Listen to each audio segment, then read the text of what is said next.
Let's talk about how tariffs are hitting major American companies and why it matters for all of us on Main Street. There are 5 well-known companies: General Motors, Stellantis, Ford, Intel, and Procter Gamble. These are 5 examples of what's happening right now. But these are just 5 out of many examples of how companies are being impacted all across this country. For GM, tariffs have driven up the cost of steel, aluminum, vehicles, and parts, chopping billions from their quarterly profits and forcing them to rethink jobs, investments, and where they want to build their cars.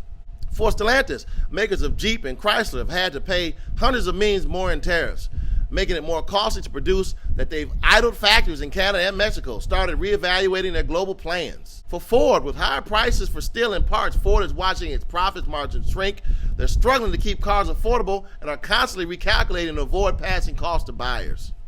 Intel, the tech giant, is paying more for components and facing supply chain uncertainty. That's forced them to downgrade their earnings outlook, all because tariff-driven costs are making it harder to manufacturing in the global economy. Procter Gamble, tariffs are raising prices on raw materials and finished goods for P&G. They've had to hike prices on everyday products, which affects consumers directly.